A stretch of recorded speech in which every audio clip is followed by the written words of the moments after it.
Avez-vous déjà ressenti ce vide inexplicable, ce gouffre intérieur qui semble grandir malgré tous vos efforts pour le combler? C'est une sensation familière, mais difficile à nommer, un mélange d'insatisfaction et d'angoisse face à l'idée que, peut-être, rien de ce que vous faites ne suffira jamais. Julien Sorel, l'insaisissable héros de Le Rouge et Le Noir de Stendhal, est l'incarnation même de ce dilemme spirituel et émotionnel. Né dans une petite ville de province, fils d'un modeste charpentier, Julien refuse de se soumettre au destin que la société semble avoir écrit pour lui. Il veut échapper à l'anonymat, à la banalité, à une existence sans éclat. Mais ce qu'il poursuit va bien au-delà de la richesse ou du statut social. C'est une quête pour exister aux yeux du monde, pour transcender l'ordinaire et s'élever à quelque chose de plus grand, de plus lumineux. Dès son plus jeune âge, Julien trouve un refuge dans les livres, et pas n'importe lesquels, les récits des exploits napoléoniens. Pour lui, Napoléon n'est pas seulement un héros de l'histoire de France, il est une preuve vivante qu'un homme peut se hisser au sommet par la seule force de sa volonté.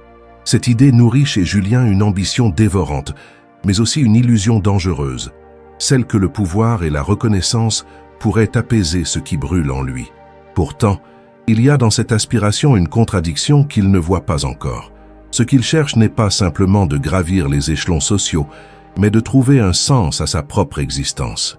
Et cette quête, malgré toute sa grandeur apparente, pourrait bien être sa perte. Lorsqu'il est engagé comme précepteur dans la maison du maire de Verrières, Julien voit sa vie changer. Avec son charme mystérieux et son intelligence acérée, il capte rapidement l'attention de Madame de Rênal, l'épouse du maire. Cette femme sensible et élégante devient fascinée par ce jeune homme énigmatique. Mais Julien, lui, ne voit pas dans cet intérêt un simple jeu de séduction. Pour lui, chaque regard admiratif de Madame de Rênal est une victoire, non pas sur elle, mais sur une société qu'il a toujours méprisée. En la séduisant, Julien se prouve qu'il peut défier les normes et manipuler les hiérarchies invisibles qui régissent le monde autour de lui. Mais cette victoire est amère. Le plaisir qu'il tire de cette conquête est intense, presque euphorique, mais il disparaît rapidement, laissant place à un vide encore plus profond. Julien réalise que le pouvoir qu'il exerce sur Madame de Rênal, bien qu'exaltant, est insuffisant pour combler son besoin de grandeur. Alors, il regarde plus loin, plus haut. Il tourne son attention vers Mathilde de la Mole, la fille d'un marquis influent. Mathilde, froide et sophistiquée, est tout ce que Madame de Rênal n'est pas. Conquérir son cœur représente pour Julien non seulement une nouvelle aventure, mais aussi une entrée dans les cercles les plus élevés de la société. Pourtant, cette nouvelle quête est loin d'être une simple ascension. Mathilde, avec son esprit calculateur, est un adversaire redoutable. Leur relation devient un jeu de pouvoir, une bataille psychologique, où chaque mot, chaque geste est une manœuvre stratégique. Julien, bien qu'habitué à manipuler, se trouve cette fois face à une égalité qui le déstabilise. Mais même lorsqu'il remporte cette victoire, il découvre une vérité qu'il refuse encore d'accepter. La satisfaction qu'il poursuit est éphémère, comme un mirage qui disparaît dès qu'on croit l'atteindre. À travers ses conquêtes, Julien commence à percevoir un schéma troublant. Ce qu'il cherche désespérément n'est jamais vraiment pour lui-même. Chaque succès, chaque regard admiratif, chaque marque de respect est une tentative de prouver quelque chose aux autres, à une société qu'il méprise, mais dont il dépend totalement pour définir sa valeur. Cette contradiction est au cœur de son drame intérieur. Il déteste l'opinion des autres, mais il est prisonnier de leur jugement. Cette tension entre son ambition sans limite et son insatisfaction chronique fait de Julien un personnage universel. Car si nous regardons bien, combien d'entre nous sommes prêts à admettre que nos propres efforts, nos propres réussites sont souvent motivés par ce même besoin de validation? Julien incarne cette part de nous qui court après le succès, espérant qu'il apportera enfin une réponse au vide que nous ressentons. Mais tout comme lui, nous découvrons souvent que ces victoires ne suffisent jamais. Le parcours de Julien n'est pas simplement celui d'un jeune homme ambitieux, c'est un miroir tendu à nos propres existences. Il soulève des questions profondes sur ce que nous valorisons vraiment, sur les sacrifices que nous sommes prêts à faire pour atteindre nos objectifs et sur les vérités que nous refusons de voir. Jusqu'où sommes-nous prêts à aller pour satisfaire ce besoin de reconnaissance? Et à quel moment réalisons-nous que ce que nous cherchons était peut-être déjà en nous, si seulement nous avions pris le temps de le voir? Restez avec nous, car cette histoire ne se termine pas ici. Julien, dans sa quête tragique, nous offre une leçon cruciale. celle de comprendre que ce n'est pas dans les regards des autres que nous trouverons notre véritable valeur. Dans les instants qui suivent, nous explorerons non seulement les profondeurs de son âme, mais aussi ce que sa chute annonce pour chacun de nous. Vous pourriez bien y découvrir des réponses que vous ne soupçonniez pas. Julien Sorel, ce jeune homme pris dans un tourbillon de désirs contradictoires, incarne bien plus qu'une quête personnelle. Il est le reflet d'un mécanisme universel, celui du système de récompense de notre cerveau, un mécanisme qui, bien que conçu pour nous guider vers le plaisir et la satisfaction, peut facilement devenir une prison invisible. Chaque victoire de Julien, chaque regard admiratif qu'il arrache, chaque échelon social qu'il gravit, déclenche en lui une décharge de dopamine, ce neurotransmetteur qui alimente notre sentiment de plaisir. Mais ce que Julien, comme tant d'autres, ignore, c'est que cette sensation exaltante n'est jamais destinée à durer. Le système de récompense, cette partie de notre cerveau qui réagit au plaisir, suit une règle implacable, l'adaptation. Ce phénomène, connu sous le nom d'adaptation hédonique, explique pourquoi une expérience initialement euphorique finit par devenir normale, voire banale. Prenons un exemple simple. Imaginez que vous achetez une voiture flambant neuve. Au départ, chaque détail, chaque courbe de la carrosserie, chaque bruit du moteur vous emplit de joie. Mais au fil des semaines, cette voiture, si spéciale au début, devient simplement un autre objet de votre quotidien. Julien, lui, expérimente cette adaptation à une échelle bien plus dramatique. Lorsqu'il séduit Madame de Rênal, le plaisir qu'il en tire est intense. Il se sent puissant, capable de briser les attentes sociales qui auraient dû le maintenir à sa place. Mais très vite, cette conquête perd de son éclat. Ce qu'il croyait être une victoire décisive se transforme en une simple étape, un plateau d'où il contemple déjà sa prochaine cible. Cette insatisfaction constante pousse Julien à chercher des défis toujours plus grands, des récompenses toujours plus éclatantes. Et ce n'est pas un hasard. La neuroscience nous montre que le cerveau humain est particulièrement sensible à la nouveauté. C'est cette nouveauté qui alimente notre système de récompense, et Julien en devient l'illustration tragique. Ce besoin de nouveauté et d'excitation explique également pourquoi Julien ne se contente jamais de ses réalisations. Il passe de Madame de Rênal à Mathilde de la Mole, persuadé que cette nouvelle conquête comblera enfin le vide qu'il ressent. Mais Mathilde, bien qu'exotique et inaccessible, finit par reproduire le même schéma. Le cerveau de Julien, toujours en quête de stimuli plus forts, s'habitue rapidement à ce nouvel environnement, le poussant à envisager des ambitions encore plus grandes et, par conséquent, plus risquées. Dans nos vies modernes, ce cycle est tout aussi présent. Réfléchissez à la manière dont nous utilisons les réseaux sociaux.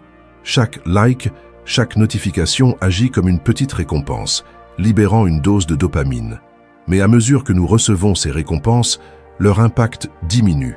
Ce qui suffisait autrefois à nous rendre heureux nous semble soudain insuffisant, nous poussant à publier plus, à chercher davantage de validation.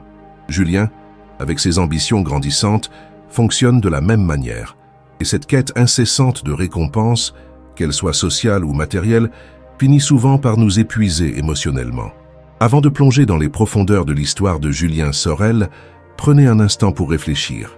Quelle est la dernière fois où vous avez ressenti ce vide intérieur, ce sentiment de courir après quelque chose sans jamais vraiment l'atteindre? Partagez vos réflexions dans les commentaires, car chaque point de vue enrichit cette discussion. Et si ces sujets vous parlent, pensez à vous abonner à notre chaîne pour ne manquer aucune de nos explorations. Pour Julien, cette spirale n'est pas seulement biologique, elle est aussi profondément psychologique. Son besoin de gravir les échelons sociaux est alimenté par une insécurité enracinée dans son enfance. Né dans une famille modeste, où il n'était ni valorisé ni compris, Julien a développé une sensibilité extrême au regard des autres. Ce qu'il cherche à travers ses conquêtes, ce n'est pas seulement du plaisir, mais une forme de reconnaissance, une preuve qu'il a de la valeur. Malheureusement, cette validation extérieure, bien qu'intense, est toujours temporaire. Et lorsqu'elle disparaît, elle laisse un vide encore plus profond, obligeant Julien à repartir à la chasse à la prochaine récompense. Les neuroscientifiques ont démontré que ce cycle de plaisir et de désillusion peut devenir addictif. Le cerveau, programmé pour rechercher le plaisir, entre dans une boucle où chaque nouvelle récompense devient une nécessité.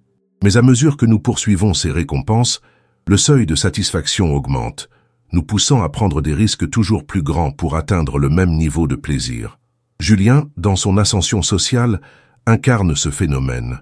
À chaque étape, il s'efforce de surpasser ses précédentes réalisations, mais à chaque fois, il se retrouve face à la même désillusion.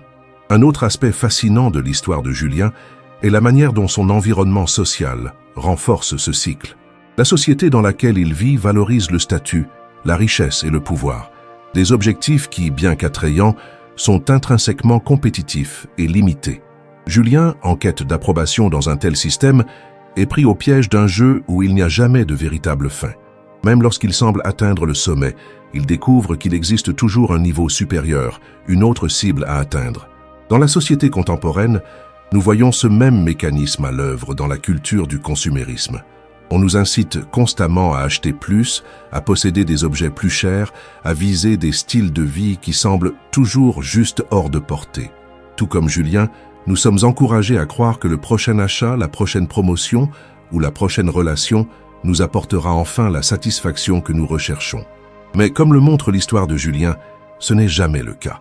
Ce qui rend cette dynamique si puissante, c'est qu'elle joue sur nos instincts les plus fondamentaux. Le système de récompense du cerveau, conçu pour nous motiver à survivre, est détourné par des objectifs qui, bien qu'ils promettent le bonheur, ne font qu'exacerber notre insatisfaction. Julien, incapable de reconnaître cette vérité, continue de courir après des rêves qui ne peuvent jamais le combler. Et à travers son histoire, Stendhal nous offre un avertissement. Si nous ne comprenons pas les mécanismes qui dirigent nos désirs, nous risquons de devenir prisonniers de nos propres ambitions. Mais la question demeure, que peut-on faire pour briser ce cycle? Julien, malgré toute son intelligence et sa détermination, ne trouve jamais de réponse. Cependant, son échec nous pousse à réfléchir à nos propres choix. Et tandis que nous explorons plus profondément son histoire, nous découvrons que la clé pourrait résider non pas dans ce que nous poursuivons, mais dans la manière dont nous comprenons nos propres désirs. Julien Sorel, perdu dans ses ambitions et ses désirs insatiables, semble incarner une lutte intérieure vieille comme le monde, la quête du plaisir et son rôle dans notre recherche du bonheur. Depuis les débuts de la philosophie, cette question a été au centre des réflexions humaines. Pourquoi poursuivons-nous le plaisir? Et pourquoi semble-t-il nous échapper dès que nous le touchons du doigt? Julien, à travers ses succès éphémères et ses désillusions, devient une illustration parfaite des idées de penseurs tels qu'Épicure, Schopenhauer et Nietzsche, qui, chacun à leur manière, ont exploré les pièges et les promesses du plaisir. Épicure, souvent mal compris, ne considérait pas le plaisir comme une fin en soi. Contrairement à l'image d'un philosophe prônant l'hédonisme débridé, Épicure défendait une approche mesurée et réfléchie du plaisir. Selon lui, le véritable plaisir réside dans l'absence de douleur, dans la simplicité et dans la sérénité de l'esprit.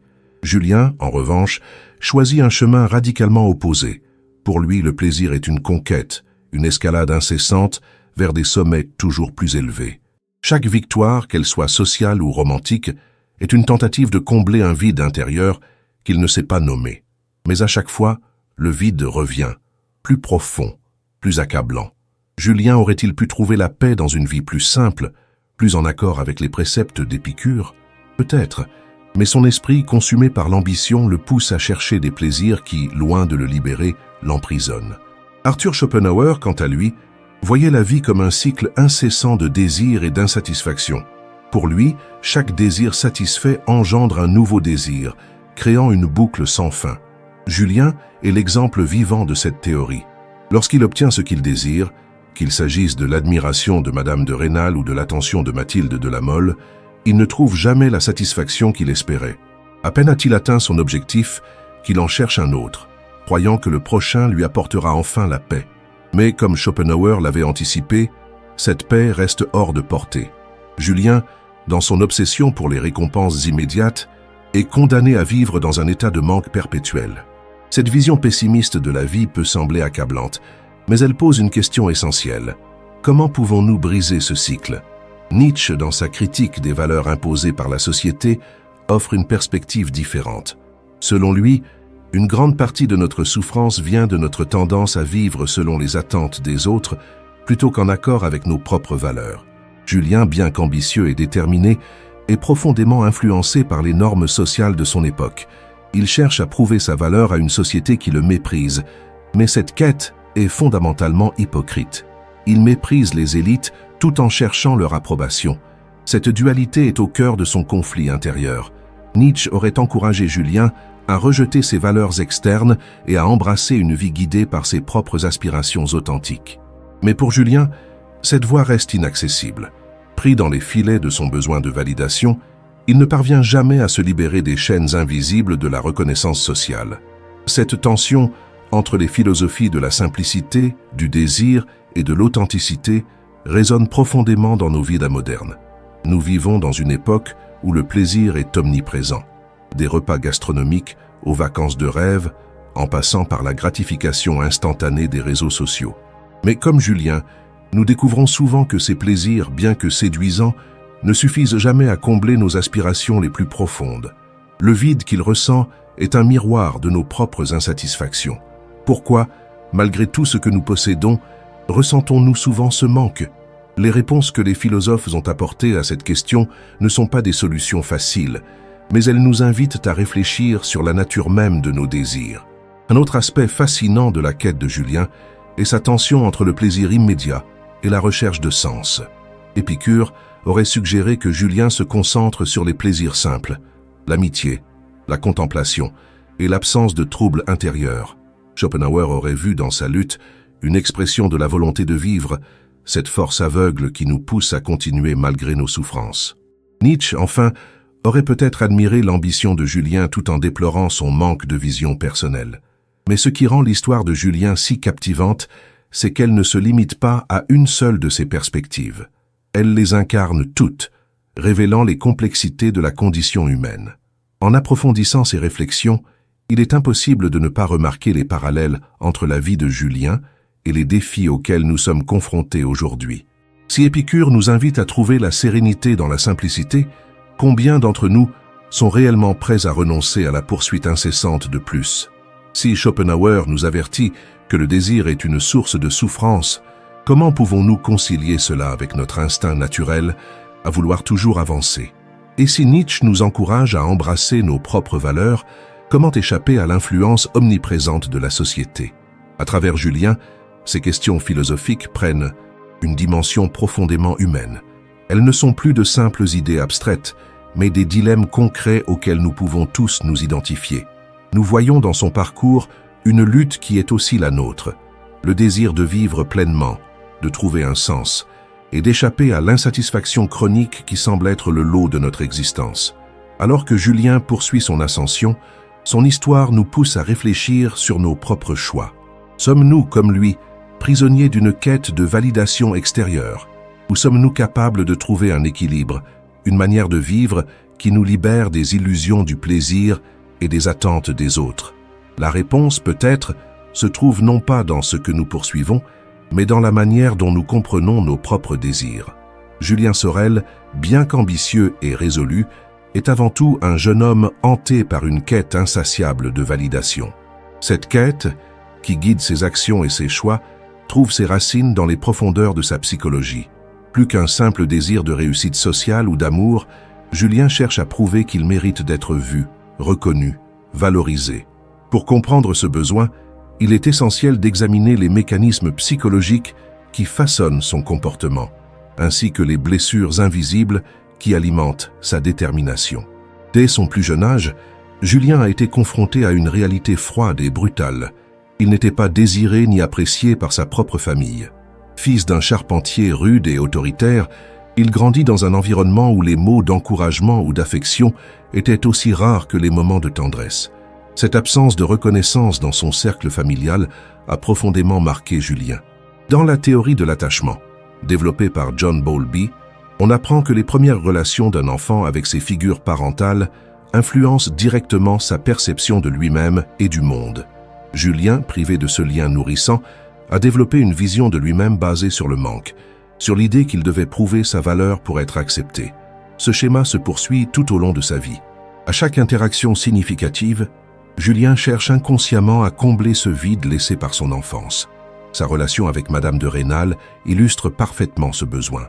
En séduisant cette femme, il ne cherche pas seulement à défier les conventions sociales, mais à combler un manque affectif profond. Chaque regard admiratif qu'elle lui offre, chaque mot doux qu'elle prononce, agit comme un baume temporaire sur ses blessures intérieures. Mais ce baume s'estompe rapidement, laissant Julien face à la même insatisfaction, au même sentiment de vide. La psychologie sociale nous offre une autre clé pour comprendre Julien, le phénomène de comparaison sociale. Dans une société stratifiée comme celle de la France du XIXe siècle, où le rang et le statut déterminent presque tout, Julien se retrouve constamment en position d'infériorité. Il se compare aux nobles, aux riches, à ceux qui occupent des positions de pouvoir, et chaque comparaison renforce son sentiment de ne pas être à la hauteur. Cette dynamique, décrite par le psychologue Leon Festinger, alimente un cycle d'aspiration et de frustration. Pour Julien, chaque victoire sociale, comme son entrée dans le cercle de Mathilde de la Mole, est une tentative désespérée de monter dans cette hiérarchie et de réduire l'écart entre lui et ceux qui l'admirent ou envient. Mais cette quête a un coût. Julien devient de plus en plus dépendant de la validation des autres pour maintenir son estime de lui-même. Cette dépendance le pousse à des comportements parfois autodestructeurs, comme ses manipulations émotionnelles, ou son obsession pour des relations qui ne sont pas basées sur un amour authentique, mais sur le pouvoir qu'il peut exercer sur les autres. Son cas n'est pas unique.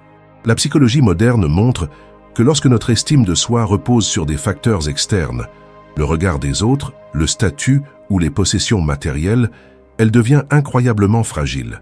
Le moindre échec ou rejet peut provoquer une chute vertigineuse. Un exemple frappant de cette fragilité se trouve dans le moment où Julien réalise que, malgré tout ce qu'il a accompli, il reste toujours insatisfait. Après avoir conquis Madame de Rênal et capté l'attention de Mathilde, il découvre que ses victoires, bien qu'exaltantes sur le moment, ne résolvent en rien son malaise intérieur. Ce phénomène, que les psychologues appellent la dissonance cognitive, crée un conflit entre ce qu'il pense vouloir, la reconnaissance sociale, et ce dont il a réellement besoin, une paix intérieure et une acceptation de soi. La neuroscience apporte un éclairage fascinant sur cette dynamique. Lorsqu'une personne reçoit une forme de validation, comme une récompense sociale ou un compliment, le cerveau libère de la dopamine, le neurotransmetteur associé au plaisir. Mais cette libération est temporaire. Avec le temps, le cerveau s'habitue à ces stimulations, ce qui signifie qu'il faut de plus en plus de validation pour obtenir le même niveau de satisfaction. Julien, pris dans ce cycle, devient un parfait exemple de ce que les chercheurs appellent la tolérance à la récompense. Chaque succès perd rapidement son éclat, le forçant à chercher une validation encore plus grande pour combler le vide qu'il ressent. Mais il y a une autre dimension cruciale à l'histoire de Julien, le rôle de la société dans la création de ses attentes irréalistes.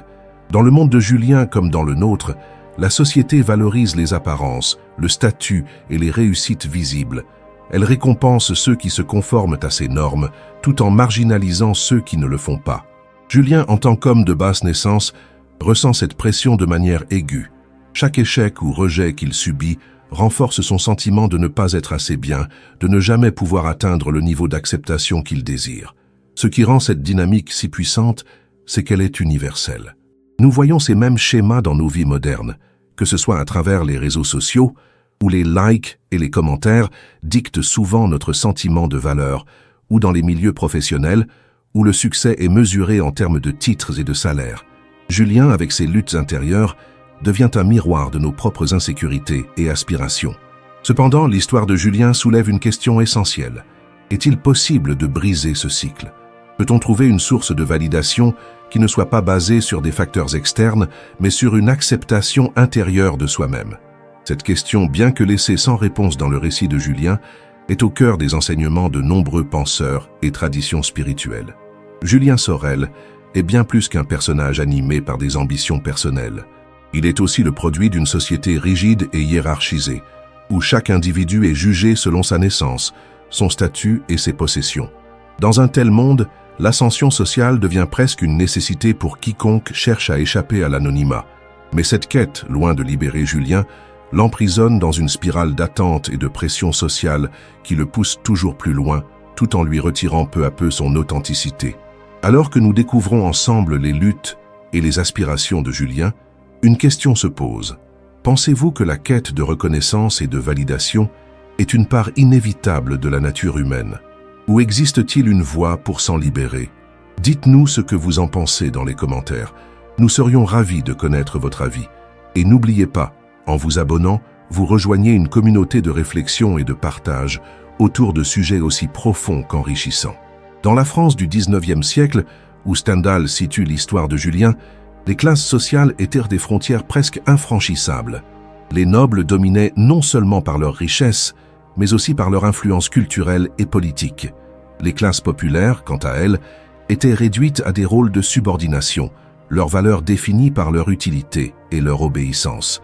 Julien, né dans une famille modeste, ressent dès son plus jeune âge le poids de cette structure.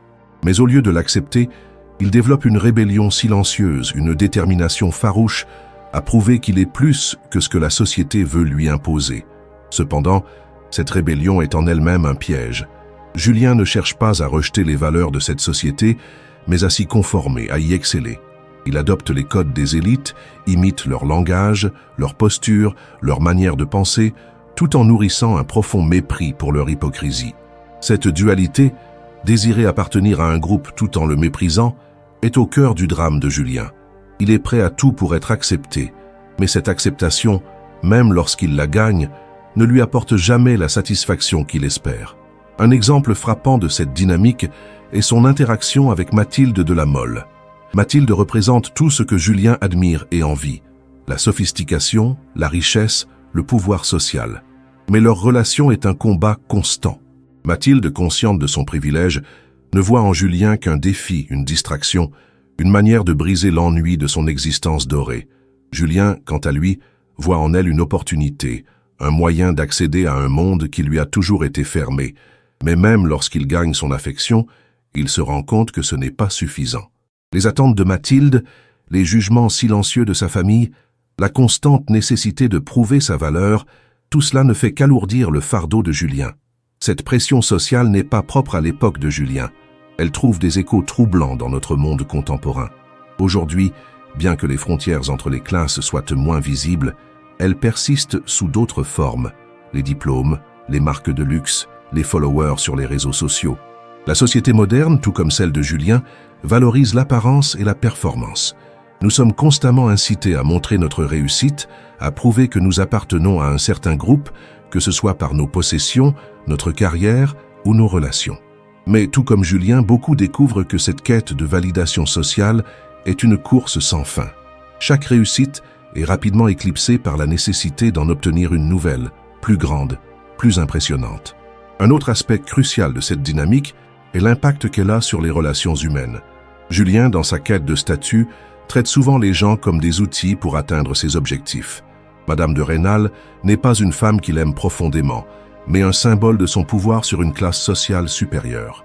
Mathilde, de même, devient un moyen pour Julien de s'élever, plutôt qu'un véritable partenaire. Ce comportement, bien que calculateur, reflète une vérité universelle. Lorsque nous sommes obsédés par l'apparence et le succès, nos relations deviennent superficielles, réduites à des échanges transactionnels, plutôt qu'à de véritables connexions. Dans notre monde, cela se manifeste de manière similaire. Combien de relations sont aujourd'hui façonnées par ce que l'autre peut nous apporter, que ce soit en termes de statut, d'opportunité ou même de validation émotionnelle.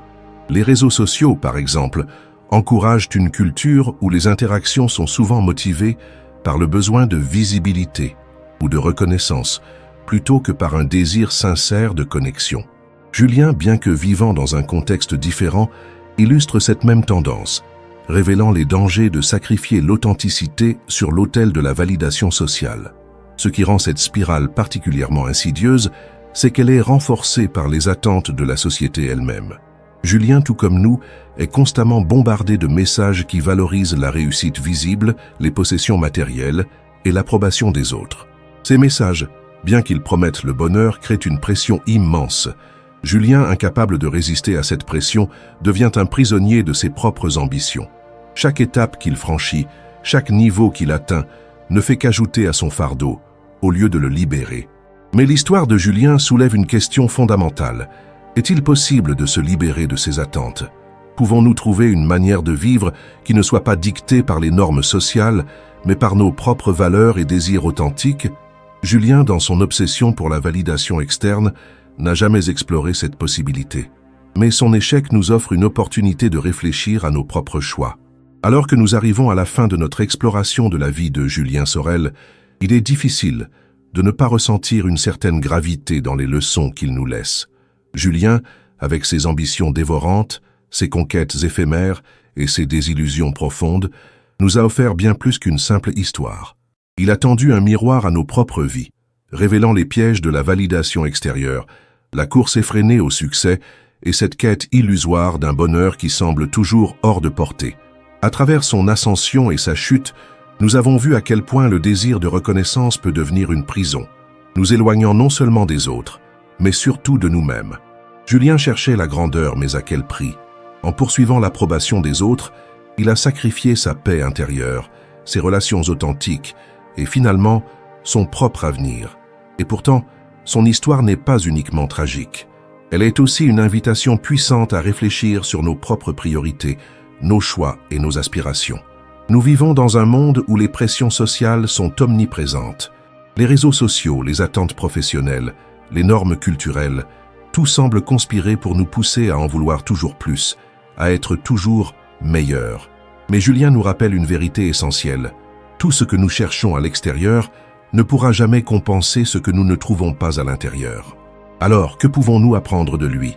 Peut-être que la véritable liberté ne réside pas dans ce que nous possédons ou accomplissons, mais dans notre capacité à définir nos propres valeurs, à nous détacher des attentes des autres et à trouver une satisfaction durable dans les choses simples et sincères.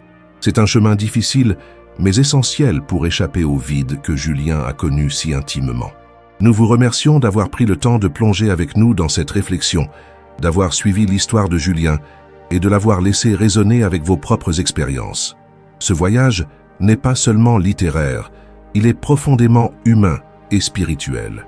Nous espérons qu'il vous a inspiré à regarder au-delà des apparences et à vous reconnecter avec ce qui compte vraiment. Si ce contenu vous a touché ou vous a apporté de nouvelles perspectives, n'hésitez pas à partager vos pensées dans les commentaires. Votre voix compte et enrichit cette discussion. Et pour continuer ce voyage ensemble, abonnez-vous à notre chaîne pour découvrir d'autres réflexions profondes et inspirantes. Merci encore de votre présence, de votre curiosité et de votre engagement. À très bientôt pour une nouvelle exploration de l'âme humaine et des mystères qui nous animent tous.